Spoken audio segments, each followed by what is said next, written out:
자, 오늘 말씀 가지고 본문 말씀을 가지고 로마서 강의 51번째 시간으로 작은 예수가 되라라는 제목의 말씀을 드리겠습니다. 함께 우리 제목을 따라 하시겠습니다. 작은 예수가 되라.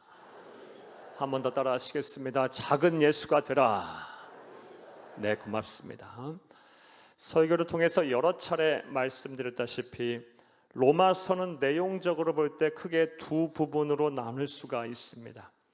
1장부터 12장까지의 말씀은 사람이 어떻게 하면 자신의 죄의 문제를 해결하여 구원에 이를 수 있는지, 이 구원에 이르는 방법인 복음에 대한 이론적인 설명입니다.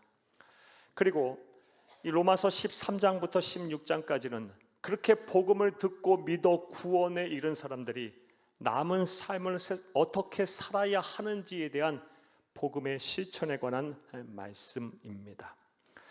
그리고 이 복음의 실천에 관한 말씀 13장부터 해서 지난 시간까지의 강의에 대한 말씀을 간단하게 말씀을 드리면 다음과 같습니다. 로마서 13장에서는 예수를 그리스도 믿어 구원을 받은 사람들은 그들의 몸을 하나님이 기뻐하시는 거룩한 산 제물로 드려야 한다는 말씀으로 시작합니다. 이 말씀의 의미는 우리 그리스도인들이 구원을 받은 이후에도 여전히 세상 속에서 살지만 하나님이 없다고 하는 자들, 하나님을 경외하는 자들의 문화와 가치관, 관습에 동화되지 말고 우리는 하나님의 성결한 백성으로 구별된 삶을 살아야 한다라는 말씀입니다.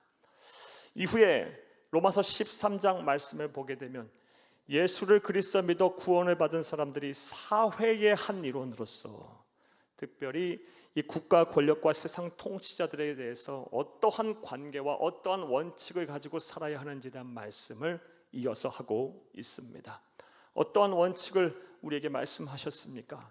먼저 세상 통치자의 권위에 복종하라라는 것입니다. 왜냐하면 모든 세상 통치자의 권위는 하나님께로부터 나왔기 때문입니다. 그리고 국가가 정한 법과 질서를 준수해야 하고 국민으로서 사회의 한 일원으로서 우리가 마땅히 해야 할 의무를 신성시해야 하며 무엇보다 나라와 민족을 위해서 날마다 기도해야 한다라는 것이 우리 로마서 13장 말씀을 통해서 우리에게 주시는 말씀이었습니다. 로마서 14장부터 시작해서는 예수를 그리스도 믿어 구원을 받은 사람들이 이번에는 교회의 한 일원으로서 신앙인으로서 세상을 어떻게 살아야 하는지에 대한 구체적인 권면의 말씀입니다. 그리고 우리는 지난 두 번의 강해를 통해서 우리 그리스도인들이 교회의 일원으로서 신앙인으로서 어떤 삶을 살아야 하는지에 대한 매우 중요한 실천사항 하나를 우리가 배웠습니다. 그것이 무엇입니까? 형제 자매를 함부로 비판하고 정죄하지 말라라는 것입니다. 그렇게 해서 예수 그리스도의 몸인 교회의 분열을 일으키지 말라라는 것이 로마서 14장 말씀을 통해서 최초로 우리에게 권면하고 있는 교회의 일원으로서 우리가 해야 할 실천사항이었습니다. 그리고 특별히 지난 시간에 이를 위해서 이에 대해서 먹고 마시는 문제를 가지고 형제 자매들을 함부로 비판하고 정죄하지 말라는 말씀을 하셨고, 이를 위해서 그리스도인이 반드시 지켜야 할 먹고 마심에 대한 원칙에 대한 말씀을 로마서 14장 말씀을 통해서 우리에게 주셨습니다. 이 그리스도인이 지켜야 할 먹고 마심에 대한 원칙 또한 간단하게 말씀드려보겠습니다. 첫 번째 원칙은 하나님이 창조하셔서 우리에게 먹고 마시라고 주신 음식의 자연의 상태에서는 모두가 다 선하다라는 것입니다. 왜냐하면 하나님의 창조, 천지 창조는 선하시고 완전한 창조였기 때문입니다. 그러므로 우리와 문화가 다르고 관습이 다르고 또 음식에 대한 취향이 다른 사람들이 먹고 마시는 것을 우리는 함부로 비판하고 정죄해서는 안 될 것입니다. 먹고 마심에 대한 그리스도인의 두 번째 원칙은 먹고 마시는 것으로 인해서 하나님의 사업이 무너지지 않게 하라라는 것이었습니다. 하나님의 사업은 영혼 구원입니다. 하나님의 사업은 이 땅에 하나님의 나라를 이루는 것입니다. 하나님의 사업은 예수를 그리스도로 믿는 사람들이 온전한 예수님의 제자로서 거듭나는 것입니다. 우리가 먹고 마시는 것으로 인해서 누군가가 시족해서 영혼 구원에 이르지 못하고 성숙한 신앙인이 되지 못한다면 하나님 앞에 큰 죄가 되는 것입니다. 우리가 바로 알고 바로 믿고 바로 전하는 저와 여러분이 되어야 할 줄로 믿습니다. 나아가서 그리스도인의 먹고 마심에 대한 세 번째 원칙은 우리의 몸은 우리의 것이 아니라 예수를 그리스도 믿어 구원을 받은 그 순간부터 하나님이 우리에게 주신 선물이며 예수님의 생명과 맞바꾸어 주신 우리의 선물이며 하나님의 영 그리스도의 영인 성령님께서 거하시는 전이라는 것입니다. 성전이라는 것입니다. 그러하기에 우리는 먹는 것과 마시는 것으로 우리의 몸과 마음을 더럽혀서는 안 됩니다. 먹고 마시는 것은 당장의 쾌락과 기쁨을 위해서 아무거나 먹고 아무거나 마셔서 우리의 몸을 더럽히고 건강을 해쳐서는 안 됩니다. 하나님 앞에 죄가 돼요. 사랑하는 여러분, 부디 오늘 들으시는 말씀, 이미 들으신 말씀과 더불어 오늘 들으시는 말씀을 마음에 잘 새기고 실천하여 하나님을 기쁘시게 하고 사람들에게 칭찬받는 참된 구원받은 성도님 다 되시기를 다시 한번 간절히 주의 이름으로 축복합니다. 자, 여기까지가 지난 시간까지의 말씀이었습니다. 이제 오늘의 강해를 하겠습니다. 오늘 본문 로마서 15장 1절부터 3절까지의 말씀도 로마서 14장 말씀의 연장선상에 그대로 있습니다. 로마서 14장 말씀, 앞서 서두에 말씀드렸다시피 예수를 그리스도 믿어 구원을 받은 사람들이 교회의 일원으로서, 성도로서, 신앙인으로서 어떻게 살아야 되는지라는 실천에 관한 말씀이었습니다. 첫 번째 말씀은 형제 자매를 함부로 비판하여 정죄해서 교회의 분열을 일으키지 말라는 실천사항이었고, 오늘 본문 말씀을 보게 되면 또 다른 중요한 실천사항들을 우리에게 권면하고 있습니다. 자, 그렇다면 사도 바울은, 성령의 감동을 받아 로마서를 기록한 사도 바울은 우리에게 어떠한 실천사항들을 권면하고 있을까요?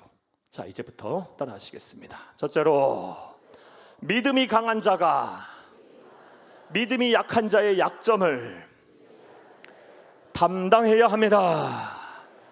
예수를 그리스도 믿어 구원을 받은 하나님의 백성들이 교회의 일원으로, 성도로서, 신앙인으로서 세상을 살면서 해야 할 중요한 또 다른 실천사항, 믿음이 강한 자가 믿음이 약한 자의 약점을 담당하라라는 것입니다.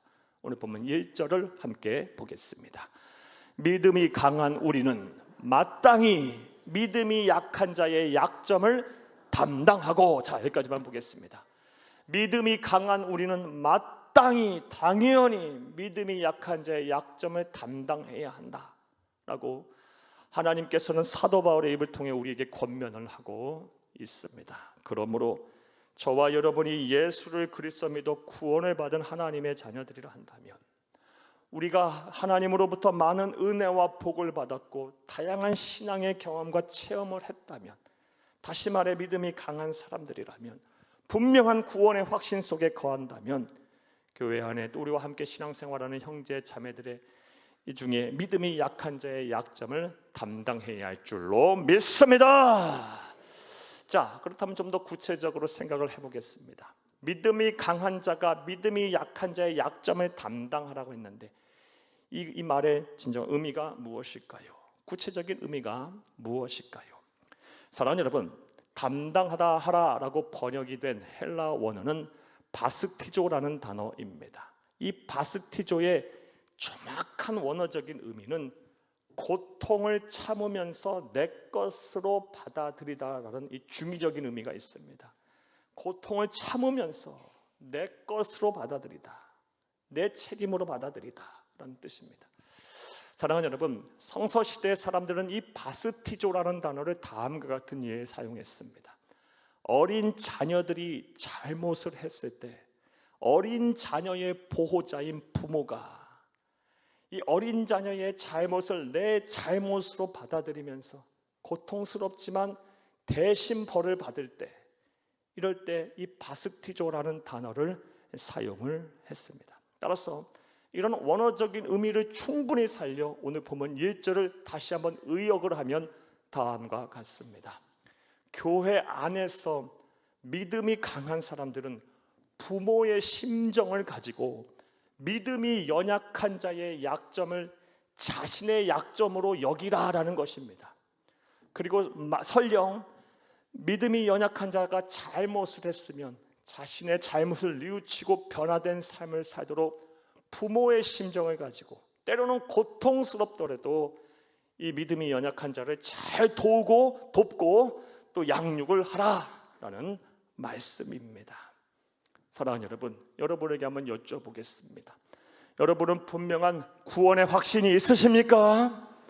여러분들은 신앙생활을 오래 하셨습니까? 여러분은 하나님이 주신 여러 가지 은혜와 복을 받아 누리셨습니까? 그렇다면 믿음이 연약한 자의 약점을 여러분의 약점으로 여기고 부모의 심정으로, 아비의 심정으로, 어머니의 심정으로, 사랑하는 여러분, 믿음이 연약한 자의 약점을 잘 담당해 나가시는 여러분 되기를 다시 한번 간절히 주의 이름으로 부탁합니다. 자, 그렇다면 또 생각을 해보겠습니다. 믿음이 연약한 자의 약점을 믿음이 강한 자가 담당하라. 그렇게 이것이 그리스도의 삶이라 말씀하셨는데, 믿음이 연약한 자는 어떠한 약점을 갖고 있을까요? 이와 관련해서 몇 가지 말씀을 드려보겠습니다. 먼저 믿음이 연약한 자들은 마음과 생각이 쉽게 상처를 받는다라는 약점이 있습니다. 믿음이 연약하신 분들의 심령은 잘 깨어지기 쉬운 유리그릇과도 같아요. 그래서 무심코 한 말, 무심코 하는 행동에도 쉽게 마음의 상처를 받으시곤 합니다. 이와 관련해서 설교를 준비하다가 참 오래전 일입니다. 어느 한 자매님이 저에게 오셔서 하신 말씀이 생각이 났습니다.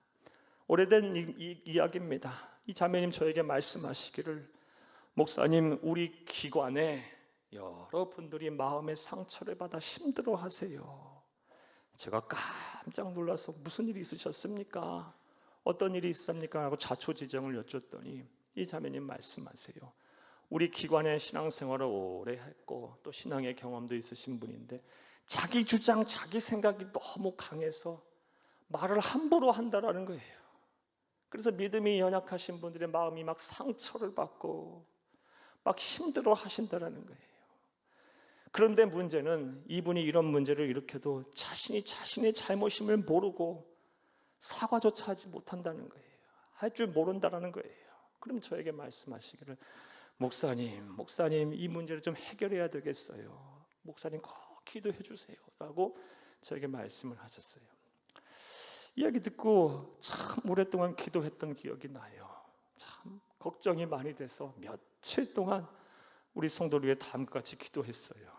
하나님이요, 우리 교회에 속한 모든 형제자매님 서로 사랑하고 용서하고 이해하고 관용을 베풀며 누구에게 상처 받지도 말고 상처 주지도 않고 넉넉하고 여유로운 마음을 갖고 신앙생활하고 함께 예수 믿게 해주세요, 교제하게 해주세요 라는 기도를 참 오랫동안 기억이 납니다. 사랑하는 여러분, 이처럼 믿음이 연약하신 분들은요 쉽게 상처받고 또 상처를 입어요. 자, 또 믿음이 연약하신 분들은 어떠한 약점을 가지고 있을까요? 또 다른 약점 말씀드리면요, 사랑하는 여러분, 믿음이 연약하신 분들은 남을 쉽게 비판하고 정죄한다라는 약점이 있으세요. 모든 분들이 다 그런 것은 아니지만 대체로 믿음이 연약하신 분들은 마음과 생각에 쉽게 상처를 받다 보니 자연스럽게 자기 자신을 지키기 위해 자기 방어의 기제로 남을 쉽게 비판하고 정죄하는 그런 경향을 보입니다. 여러분들 가운데도 그런 분들 분명 계실 거예요. 어찌 보면 너무나도 당연하고 자연스러운 것일 수도 있어요. 이것은 성경을 보면 우리 예수님의 제자 중에 가룟 유다의 모습에서 두드러지게 나타나요. 가룟 유다는 우리가 잘 알다시피 믿음이 연약해서 사탄 마귀의 미혹에 넘어가 예수님을 팔았어요. 이 가룟 유다에 대한 이야기는 성경에 많이 기록이 되지 않아서 그가 어떠한 성품을 가졌는지 정확히 알 수 없지만 분명히 우리가 알 수 있는 것은 그는 믿음이 연약해서 남을 쉽게 정죄하고 비판했던 모습들을 우리는 성경에서 어렵지 않게 찾을 수가 있어요. 요한복음 12장 말씀을 보게 되면, 요번 12장 1절에서 8절 말씀을 보게 되면 다음과 같은 사건이 나옵니다. 예수님께서 베다니의 나사로라는 집에 머무실 때입니다. 나사로의 막내 여동생인 마리아가 예수님의 은혜가 너무 고맙고 감사해서 자신의 결혼 지참금인 값비싼 향유옥합을 깨서 예수님의 발에 붓고 자신의 머리털로 예수님의 발을 씻었어요. 대단한 헌신 아니에요? 예. 그랬더니 예수님이 너무 기뻐하셨어요. 이 여인은 이 날의 장례를 준비하는 것이다고, 이 복음이 전하는 곳마다 이 여인이 행한 일들도 기억되리라면서 너무 기뻐하시고 굉장히 감동하셨고요. 또 방 안에 있던 모든 사람들이 다 기뻐하고 감동했어요. 자, 그런데 요한복음 12장 5절 말씀에 보게 되면 가룟 유다가요 이런 소리를 해요. 마리아의 행동을 막 책망하면서 왜 헛되이 물질을 낭비하느냐, 이것을 팔아 가난한 사람을 도와줬으면 더 많은 사람을 도와줬을 것을 그랬을 것이다. 사랑하는 여러분, 어떻게 보면 입 바른 소리인 것 같지만 요한복음 12장 6절 말씀에 보면 딴 마음을 품고 그렇게 하였다고 성경은 기록을 하고 있어요. 그런 쉽게 정죄하고 비판하는 그런 사람이었던 거예요. 믿음이 연약하신 분들 모두가 그런 것은 아니지만 대체로 보게 되면 또 남을 쉽게 비판하고 정죄합니다. 이런 약점들이 있으세요.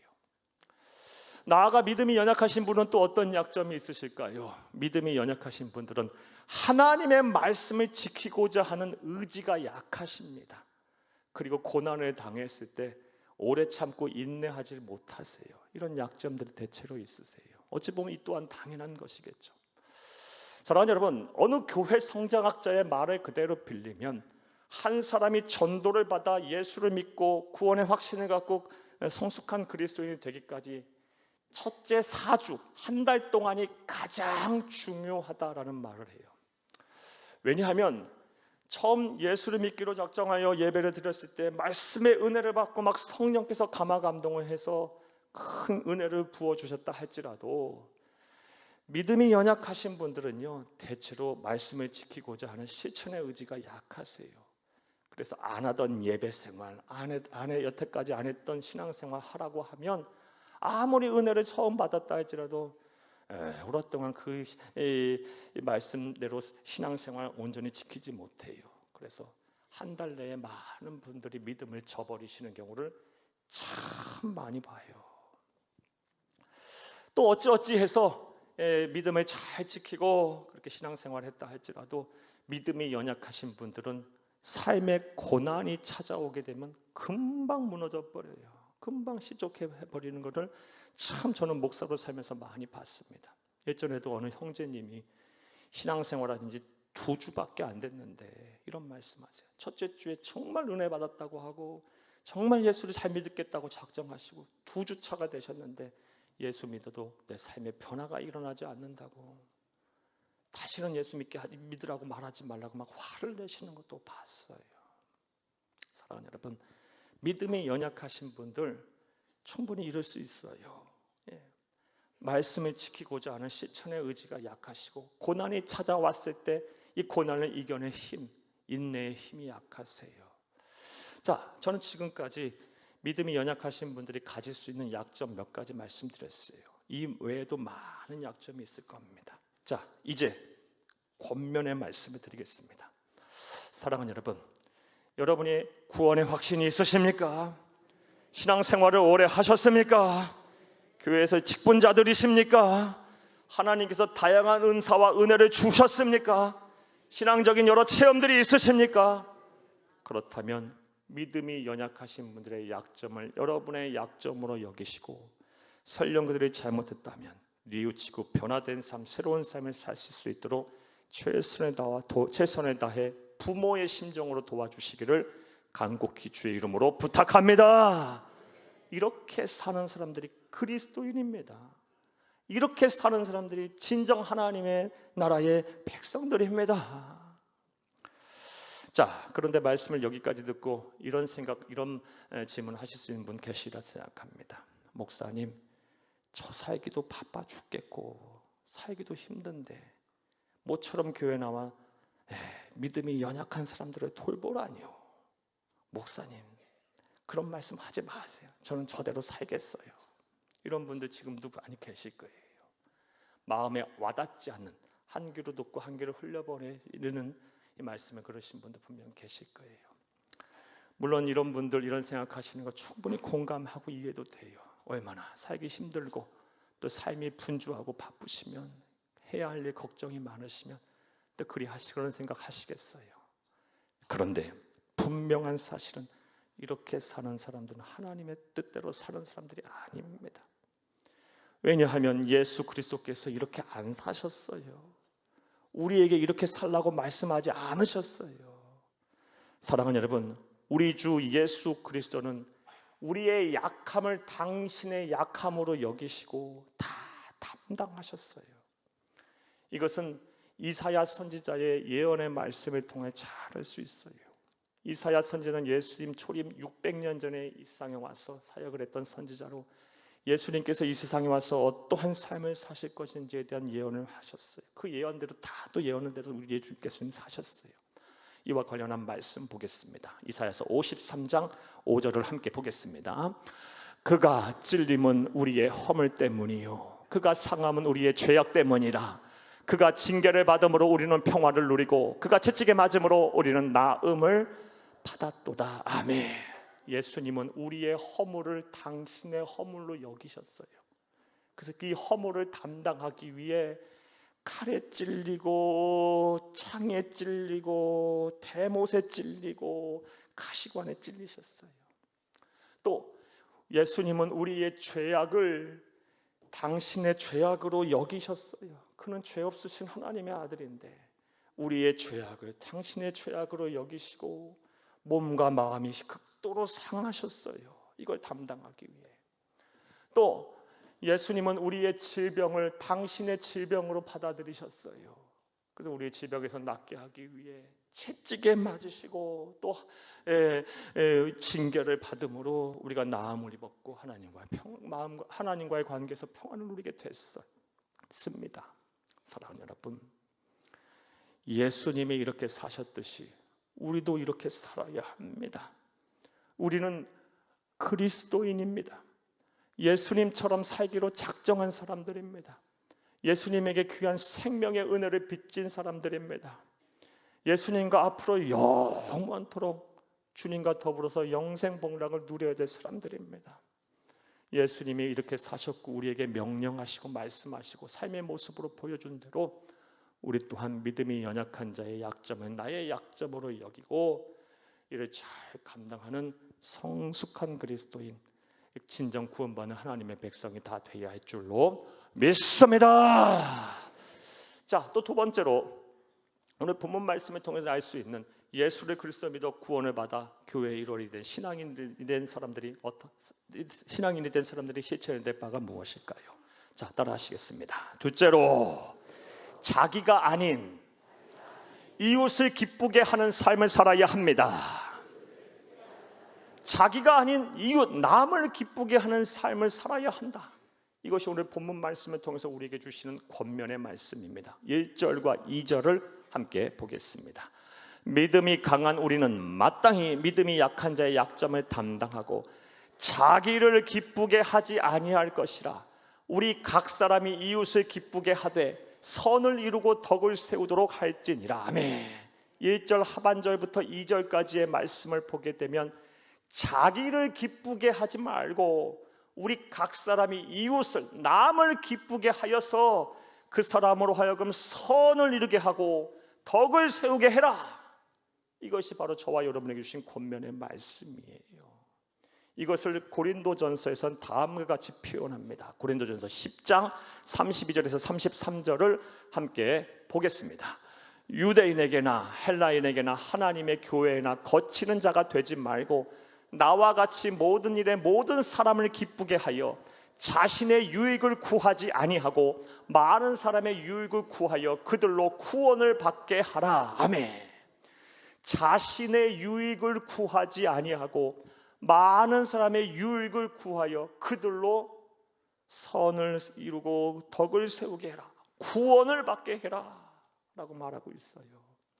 따라서 저와 여러분, 예수를 그리스도 믿어 구원을 받고 교회의 일원이 되고 신앙인이 된 우리들은 자기를 기쁘게 하지 말고 이웃을 기쁘게 해야 하며 자기의 유익을 구하지 아니하고 남의 유익을 구하여 구원에 이르도록 해야 할 줄로 믿습니다.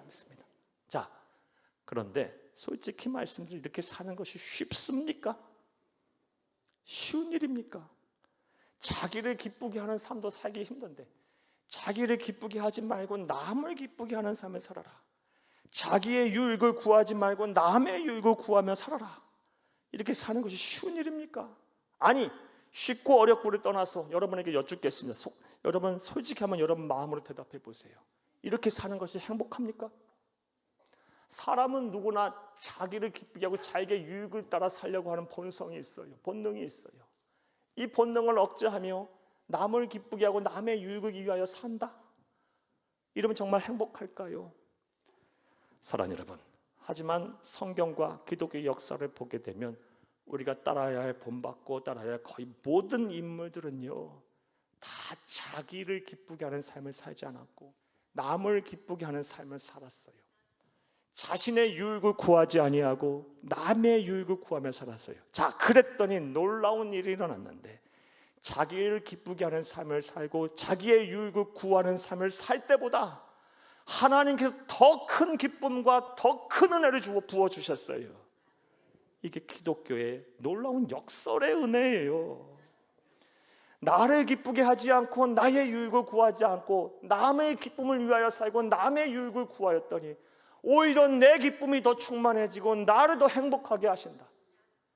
이게 바로 기독교의 놀라운 역설의 은혜예요. 사랑하는 여러분, 이것은 사도 바울의 신앙의 고백을 통해 또 더 우리가 분명히 알 수 있습니다. 데살로니가전서 2장 19절에서 20절을 함께 보겠습니다. 우리의 소망이나 기쁨이나 자랑의 면류관이 무엇이냐? 그가 강림하실 때 우리 주 예수 앞에 너희가 아니냐? 너희는 우리의 영광이요 기쁨이니라. 아멘. 사도 바울은 자기 자신에게서 기쁨을 찾지 않았어요. 자기 자신에게 소망을 두지 않았어요. 사도 바울과 여러 함께 동역했던 전도자들이 함께 전도하여 또 양육한 성도들을 보면서 너희들이 내 기쁨이고 내 영광이다. 그들을 기쁘게 하는 삶을 살았고 얼마나 그 기쁨이 충만했던지 다른 사람들의 기쁨을 하는 것을 보고 구원받은 모습들을 보면서 너희들이 장차 내 기쁨의 면류관이고 자랑의 면류관이다 라고 말하고 있어요. 철저하게 자신의 기쁨이 아닌 다른 사람의 기쁨을 위해 살았고 거기에서 큰 행복을 얻었던 거예요. 그런데 이 또한 우리 주 예수 그리스도의 모습이에요. 사랑하는 여러분, 우리 주 예수님께서는 이 세상에 오셔서 단 한 번도 자기 자신의 기쁨을 위해 살지 않으셨어요. 오로지 남을 위해서 사셨고 그래서 만왕의 왕 만유의 구주가 되셨어요. 오늘 보면 3절을 함께 보겠습니다. 그리스도께서도 자기를 기쁘게 하지 아니하셨나니 기록된 바 주를 비방하는 자들의 비방이 내게 미쳤나이다 함과 같으니라. 아멘. 자, 그리스도께서도, 이 도의 이 전미사를 잘 봐야 돼요. 전미어를. 그리스도께서도 예수님은 온전히 자기 자신을 기쁘게 하며 살았다는 말씀이에요. 다른 사람과 더불어 예수님도라는 의미도 있지만 이 도 안에는요, 예수님은 온전히 자기 자신을 기쁘게 하고 사셨다. 다른 사람을 기쁘게, 자기 자신의 기쁨 위해 살지 아니하셨다. 그래서 많은 사람들로부터 비방도 받았지만 그거에 개의치 아니하시고 예수님은 남을 위해 사셨다 라고 말씀하는 거예요. 그러므로 우리 주 예수님이 이렇게 사셨고 또 사도 바울이 살았고 또 많은 믿음의 선배들이 그렇게 살았던 것처럼 우리도 구원을 받아 교회의 일원이 되고 신앙인이 된 우리들 또한 자기 자신의 기쁨을 위해 살지 않고 다른 사람의 기쁨과 다른 사람의 유익을 위해 살아야 할 줄 믿습니다. 그리하면 하나님께서 내가 내 자신의 기쁨을 위해 살 때보다 더 큰 기쁨과 더 큰 감사를 하게 하실 거예요. 이런 은혜와 복이 저와 여러분 가운데 충만하기를 간절히 주의 이름으로 축복합니다. 자, 그런데 또 말씀을 읽고 다음 같은 생각하시는 분 계실 거예요. 목사님, 예수님은 전지전능하신 하나님이시잖아요. 그리고 사도 바울 같은 사람들은 우리가 감히 범접할 수 없는 믿음을 가졌던 사람이잖아요. 그런 영적인 거장이고 우리가 감히 따라갈 수 없는 성자잖아요. 사랑하는 여러분, 그런데 어떻게 왜 우리가 그들같이 예수님처럼 사도 바울같이 남을 기쁘게 하는 삶을 살 수 있겠어요? 전 못하겠어요. 이렇게 생각하며 오늘 말씀을 한 귀로 듣고 한 귀로 흘려버리시는 분 계실지 모르겠어요. 자, 물론 틀린 말씀 아니에요. 예수님은 전지전능하신 하나님이세요. 못할 일이 없으신 분이에요. 하지만 우리가 분명히 알아야 할 것은 예수님이 이 세상에 성육신 하셨을 때에는 하나님이신 동시에 우리와 똑같은 성정, 성품과 감정을 소유하셨던 인간이셨어요. 예수님도 치열하게 여러 가지 시험과 유혹, 자기 본능을 억제하면서 그렇게 나무 위에 사셨던 거예요. 그리고 무엇보다 사도 바울은 어떠합니까? 사도 바울이 처음부터 영적인 거장이었고 성자였습니까? 회심 전에 그의 모습은 어떠합니까? 회심 전에 그의 모습은 자신의 신념과 주장을 위해서는 살인도 서슴지 않았던 사람이에요. 극도의 이기주의자였어요. 그랬던 자가 나무 위에 산다, 남을 기쁘게 하고 자기 자신의 유익을 구하지 아니하고 남의 유익을 구하고 살라라는 말을 하는 그런 사랑의 사도가 됐어요. 어떻게 이런 변화를 이룰 수 있었을까요? 사도 바울이 된다면 우리도 되는 거 아니겠어요? 우리가 어떻게 하면 될까요? 이것에 대한 답을 사도 바울이 빌립보 교회에 보낸 편지를 통해서 우리가 얻을 수가 있습니다. 빌립보서 2장 5절을 함께 보겠습니다. 너희 안에 이 마음을 품으라. 곧 그리스도 예수의 마음이니. 사도 바울에게는 이게 있었던 거예요. 예수의 마음, 예수의 마음을 가졌더니, 다른 말로 작은 예수가 됐더니, 작은 예수가 돼서 예수의 마음을 품었더니, 품고 작은 예수가 됐더니 자기 자신의 기쁨이 아닌 남의 기쁨에 살 수 있었고, 또 앞에 첫 번째 대지, 믿음이 연약한 자를 내 약점은 내 약점으로 끌어안고 살 수도 있었어요. 답은 여기 있는 거예요. 작은 예수가 되는 것, 예수의 마음을 품고 작은 예수가 되는 것, 여기에 답이 있어요. 사랑하는 여러분, 저와 여러분이 다 작은 예수가 되어야 할 거예요. 예수의 마음을 다 품으시는 그런 작은 예수가 다 될 수 있기를 간절히 주의 이름으로 축복합니다. 자, 사랑하는 여러분, 그렇다면 이 작은 예수가 되려면 예수의 마음을 품어야 할 텐데, 또 생각해봐요. 예수의 마음이라는 게 도대체 뭘까요? 이건 우리 갈라디아서 5장 22, 23절 말씀을 통해 알 수 있어요. 함께 보겠습니다. 오직 성령의 열매는 사랑과 희락과 화평과 오래 참음과 자비와 양성과 충성과 온유와 절제니 이 같은 것을 금지할 법이 없느니라. 아멘. 우리가 너무나도 잘 아는 성령의 9가지 열매예요. 이 성령의 9가지 열매는 그리스도인이 반드시 맺어야 될 성령의 열매인 동시에 우리 주 예수 그리스도의 성품이에요. 인격이에요. 사랑하는 여러분, 예수님처럼 사랑할 수 있는 마음을 소유하셔서 작은 예수가 되길 바라요. 예수님처럼 어떠한 상황 속에서도 기뻐할 수 있는 이 희락의 마음을 가지셔서 예수님 작은 예수로서 사시기를 바랍니다. 예수님처럼 누구와도 관계를 맺으며 화평할 수 있는 그런 마음을 소유하셔서 작은 예수가 되길 바라시고, 예수님처럼 어떤 상황 속에서 오래 참고 견딜 수 있는 이 인내의 마음을 가지셔서 작은 예수로 사시고, 예수님처럼 사람 차별하지 아니하고 모든 사람에게 자애를 대하는 자비의 마음을 가지셔서 작은 예수가 되시고, 예수님처럼 모든 상황 모든 사람들에게 착하게 행동하고 선한 마음을 가진 양선의 마음을 가지셔서 사랑하는 여러분, 작은 예수가 되시고, 예수님처럼 하나님의 말씀에 온전히 충성하는 그런 마음을 소유하시고, 예수님처럼 온유의 마음을 소유하시고, 예수님처럼 절제의 마음도 소유하셔서 작은 예수가 다 되기를 간절히 주의 이름으로 축복합니다. 그런데 이것은 해도 되고 안 해도 되고의 문제가 아닙니다.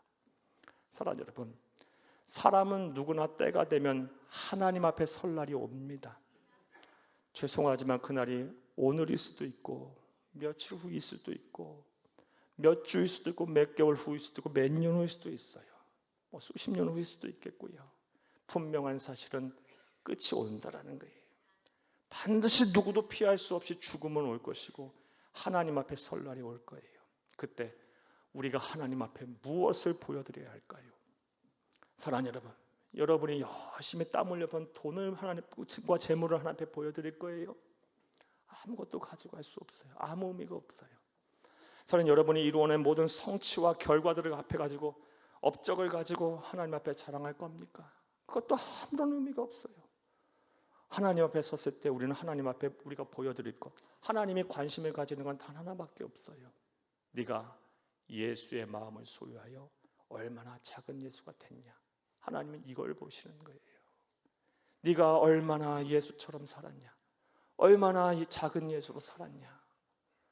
사랑하는 여러분, 그러므로 저와 여러분은 이 작은 예수가 되는 게, 예수의 마음을 품고 작은 예수가 되는 게 우리 인생의 최종 목표가 되어야 하고 남은 여성의 최고의 우선순위에 둬야 할 가치가 되어야 할 줄로 믿습니다. 우리가 너무 세상에 휘둘려 살아요. 너무 세상의 가치관에 동화돼서 살아요. 하나님의 말씀과 세상을 봐는 법은 다르게 있다고 생각하며 살아요. 아니요, 그렇지 않아요. 사랑하는 여러분, 우리는 그리스도인이에요. 세상을 살지만 천국을 소유한 천국의 시민권자들이에요. 하나님 앞에 섰을 때 당당하게 내가 작은 예수 살다가 하나님 앞에 왔어요라고 하늘 상급을 받아 누리며 우리 주님의 품에 안겨 영생 복락을 다 누릴 수 있기를 간절히 주의 이름으로 축복합니다. 이렇게 예수의 마음을 품어 작은 예수가 되면 오늘 말씀드린 이 두 가지 실천상 아무 문제 없이 저와 여러분이 이룰 수 있을 겁니다.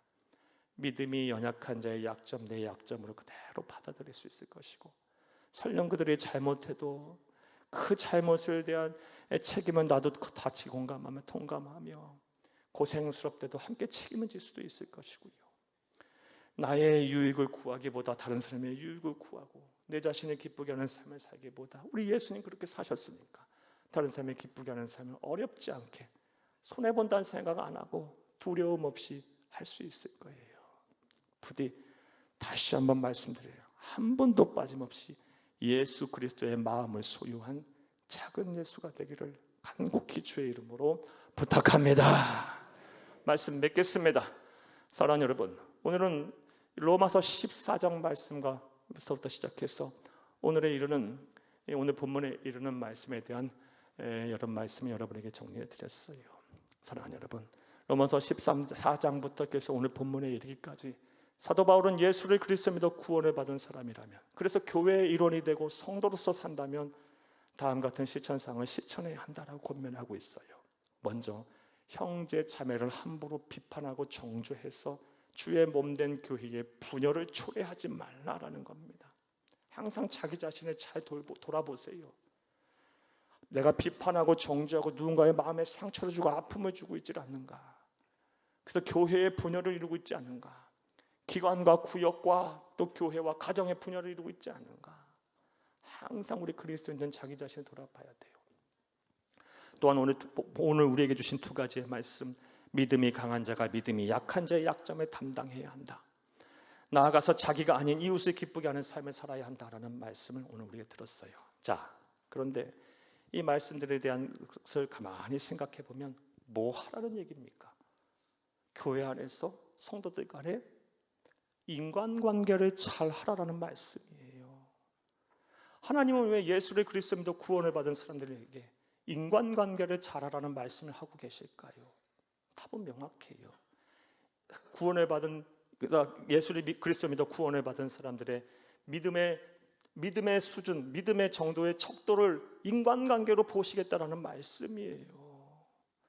그러므로 예수를 그리스도 믿어 구원을 받은 사람이라면 반드시 인간관계를 잘 하셔야 돼요. 많은 분들이 이 예수를 믿어 구원을 받았음에도 불구하고 이 인간관계를 소홀히 해요. 그냥 나 혼자 예수 믿으면 됐지 하며 사람과의 관계도 맺지 않으려고 하고 어떤 도움도 받으려 하지 않으시는 분들도 많아요. 여러분들 어떠십니까? 또 어떤 분들은 사람들과의 관계를 맺긴 하는데 가는 곳마다 갈등을 일으키고 분쟁을 일으키고 마음에 상처를 주고 또 상처를 받아요. 사랑하는 여러분, 인간관계를 믿음의 척도로 하나님은 보신다고 오늘 주시는 말씀을 우리는 잘 귀담아 들어야 돼요.